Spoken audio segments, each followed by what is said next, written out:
295 nouveaux officiers ont rejoint officiellement les rangs des FARDC lors d'une cérémonie de prise d'armes et de prestation de serment organisée en présence du vice-premier ministre, ministre de la Défense nationale et des anciens combattants représentants personnels du chef de l'État et commandant suprême des FARDC, Félix-Antoine Tshisekedi Tshilombo. À ses côtés, le chef d'état-major général, le lieutenant-général Jules Banzamouy Lamboué, ainsi que plusieurs officiers généraux. Issus de la 37e session ordinaire, ces lauréats ont suivi 3 années de formation combinant sciences appliquées, sciences sociales et enseignement militaire.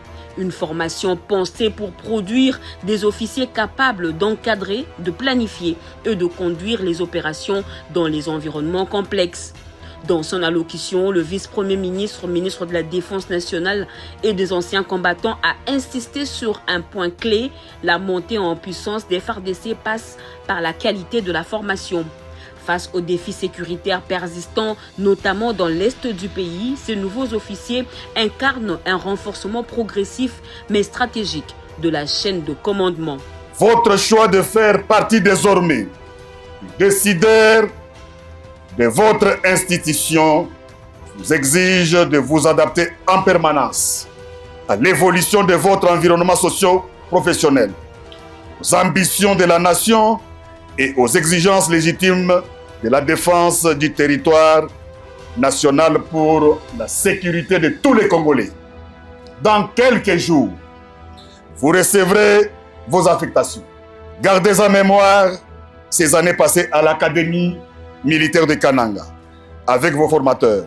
Souvenez-vous des enseignements que vous avez reçus, des conseils qui vous ont été prodigués. Vous devez incarner le visage de l'État, le visage rassurant de la défense et de la sécurité partout et surtout dans les endroits où l'autorité semble méconnue ou contestée. Moment central de la cérémonie, la prestation des serments. Les nouveaux officiers se sont engagés à servir la République démocratique du Congo, à respecter la Constitution et à défendre l'intégrité territoriale avec honneur, discipline et loyauté.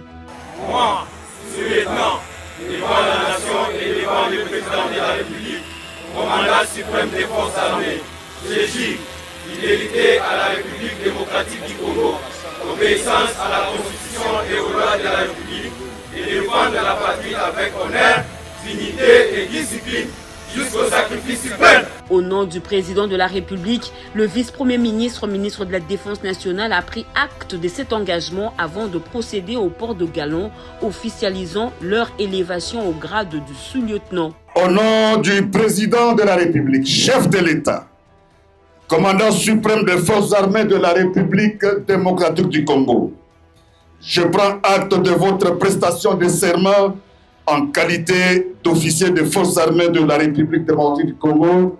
Mes très sincères félicitations.